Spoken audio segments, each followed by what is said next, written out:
Hi guys, welcome to Madly Meals. Hope you all are doing very good.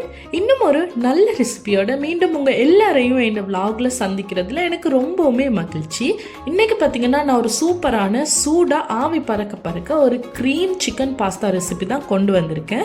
இந்த ரெசிபியை பார்க்குறதுக்கு முன்னாடி நம்ம சேனலுக்கு நீங்கள் புதுசாக இருந்தால் மறக்காமல் சப்ஸ்கிரைப் பண்ணி பெல் பட்டனையும் கிளிக் பண்ணிவிடுங்க. அப்போ தான் நான் போடுற வீடியோஸ் எல்லாமே உங்களை வந்து சேரும்.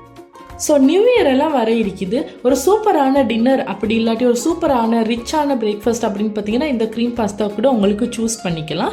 ஸோ என்னோட ரிக்வெஸ்ட் என்னென்னா முடிஞ்ச வர வீடியோவை ஸ்கிப் பண்ணாமல் ஃபுல்லாக பாருங்கள். அப்போ தான் உங்களுக்கு இந்த சூப்பரான க்ரீம் பாஸ்தாவை எப்படி செய்கிறதுன்னு எல்லாமே ஸ்டெப் பை ஸ்டெப்பாக புரியும்.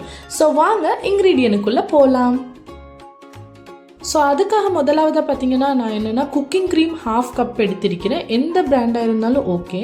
ஸோ அதே போல் 300 கிராம் மெக்கரோனி எடுத்திருக்கிறேன். ஒரு 200 gram chicken, 5 teaspoon tomato sauce, 1 table spoon soya sauce, அதே போல் சில்லி பவுடர், டர்மரிக் பவுடர், கறி பவுடர், பெப்பர் இதெல்லாம் எடுத்து வச்சுக்கோங்க. அளவெல்லாம் நான் வீடியோலே கொடுத்துருக்கிறேன். ஸோ அதே போல் இங்கேன்னு பார்த்தீங்கன்னா 2 ஒனியன் கட் பண்ணிக்கிறேன், ஜிஞ்சர் கார்லிக் பேஸ்ட், சில்லி, கொஞ்சம் கரி லீவ்ஸ், டொமேட்டோ, ஒரு ஃபுல் டொமேட்டோ நல்லா கொதிக்கிற ஹாட் வாட்டரில் 1 டீஸ்பூன் அளவு ஆயில், 1 டீஸ்பூன் அளவு டர்மரிக் போட்டு நல்லா தண்ணியை கொதிக்க விட்டுடுங்க. நல்லா கொதிச்சுட்டு வரும்போது உங்களோட மெக்கரோனியும் அதில் ஆட் பண்ணி நல்லா பாயிலாக விட்டுடுங்க. எனி மெக்கரோனி ஓகே, எதாக இருந்தாலும் உங்களுக்கு பிடிச்ச மாதிரி எடுத்துக்கோங்க. நான் இன்றைக்கி இந்த மாதிரி நீட்ட குழல் மாதிரி எடுத்திருக்கிறேன். ஸோ அதை போட்டு நல்லா அவிச்சு எடுத்துக்கொள்ள போகிறேன். அதை நல்லா பாயிலாக விட்டுடுங்க. அதுக்கு முன்னாடி ஒரு 1.5 டீஸ்பூன் அளவு சால்ட் சேர்த்துக்குங்க. சால்ட் சேர்த்து நல்லா அவிய விட்டுடுங்க. நிறைய சால்ட் சேர்த்துடாதீங்க, ஏன்னா நாங்கள் சிக்கன்லேயுமே சால்ட் ஆட் பண்ண தான் போகிறோம்.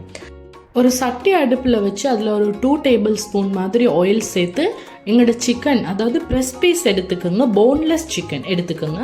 எடுத்து எல்லாம் அதில் போட்டு நல்லா மிக்ஸ் பண்ணி பொரிச்சு எடுத்துக்கொள்ள போகிறோம். நல்லா கோல்டன் ப்ரௌன் கலர் வரும் வரைக்கும் நல்லா பொரிச்சு எடுத்துக்கோங்க.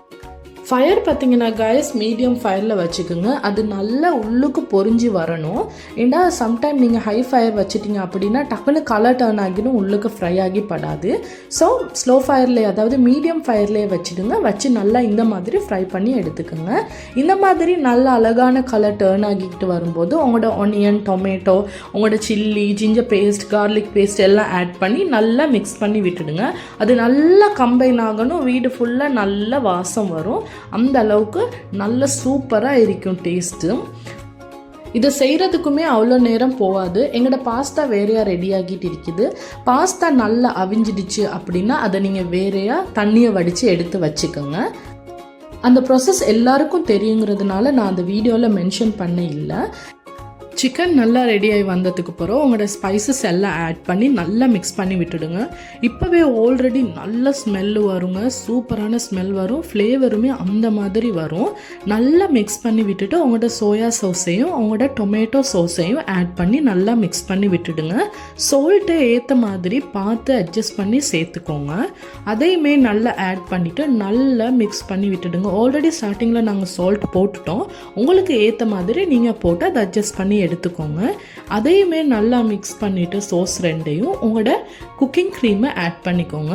இதில் ஸ்பெஷாலிட்டியாக குக்கிங் க்ரீம் தான். இந்த குக்கிங் க்ரீமை நீங்கள் ஆட் பண்ணி பாருங்கள், ரெஸ்டாரண்ட்ஸில் கிடைக்கிற மாதிரி அப்படி ஒரு டேஸ்ட் கொடுக்குங்க. உங்கள் மெக்கரோனி அந்த மாதிரி டேஸ்ட்டில் வரும். நீங்கள் இதை ட்ரை பண்ணிடல அப்படின்னா டெஃபினட்டாக நீங்கள் ட்ரை பண்ணி பாருங்கள், ரொம்பவுமே டேஸ்டியாக இருக்கும். சின்னவங்கள்லாம் ரொம்பவுமே விரும்பி சாப்பிடுவாங்க அப்படி ஒரு ஐட்டம். ஸோ கறியில் நீங்கள் குக்கிங்கை ஆட் பண்ணி மிக்ஸ் பண்ணினதுக்கு அப்புறம் மிச்சம் நீங்கள் வெயிட் பண்ண தேவையில்ல. உங்களோட பாஸ்தா இந்த டைமில் ரெடியாகி இருக்கும். நீங்கள் அதிலேருந்து தண்ணியை வடிச்சிட்டு அந்த பாஸ்தாவை ஆட் பண்ணிவிடுங்க. இந்த கறியில் ஆட் பண்ணி நல்லா மிக்ஸ் பண்ணி விட்டுடுங்க. ஒரு தடவை மிக்ஸ் பண்ணி விட்டதுக்கு பிறகு கடைசியாக ஒரு தடவை சால்ட்டையும் உங்களோட ஸ்பைஸ் ரேஞ்சையும் செக் பண்ணிவிட்டு ஒரு 5 மினிட் மூடி குக் பண்ணி எடுத்துடுங்க. அவ்வளோதான், எங்களோட சிக்கன் க்ரீம் பாஸ்தா ரெடி. ரொம்ப சூப்பராக இருக்கும் காய்ஸ். இந்த ரெசிபி உங்களுக்கு தெரியாது அப்படின்னா டெஃபினட்டாக நீங்கள் ட்ரை பண்ணி பாருங்கள். இதுக்கு நிறைய டைமும் எடுக்காது, உங்களுக்கு நிறைய இன்க்ரீடியன்ட்ஸும் இதுக்கு தேவைப்படாது. வீட்டில் இருக்கிறத வச்சு உங்களுக்கு செய்யலாம். இல்லத்தில் இருக்கிற எல்லா அரசிங்களுக்குமே மார்னிங், நைட்டு, ஆஃப்டர்நூன் பார்த்தீங்கன்னா ஏதாச்சும் புதுசாக செஞ்சு கொடுக்கணும், ஏதாச்சும் நாங்கள் ட்ரை பண்ணணும்னு நாங்கள் நினச்சிட்டே இருப்போம். நான்லாம் அப்படி தாங்க. தலையை பிச்சுட்டு இருப்பேன் என்ன நாளைக்கு செய்யலாம் அப்படின்னு. ஸோ இந்த ரெசிபி நீங்கள் ட்ரை பண்ணிடலாட்டி இது உங்களுக்கு ஒரு புது ரெசிபியாக அமையும்னு நான் கண்டிப்பாக நம்புகிறேன். இந்த ரெசிபிலேருந்து இன்னும் மோர் யூஸ்ஃபுல்லான டிப் எடுத்திருப்பீங்கன்னு நான் நினைக்கிறேன். இந்த ரெசிபி பிடிச்சிருந்தா என்னையும் பிடிச்சிருந்தா டெஃபினட்டாக நீங்கள் சப்ஸ்கிரைப் பண்ணுங்கள். மறக்காமல் பெல் பட்டனையும் கிளிக் பண்ணிவிடுங்க for more recipes and videos. இதே போல் இன்னும் நல்ல ரெசிபிஸ் நல்ல வீடியோஸ் நான் ஃபியூச்சரில் உங்களுக்காக கொண்டு வருவேன்.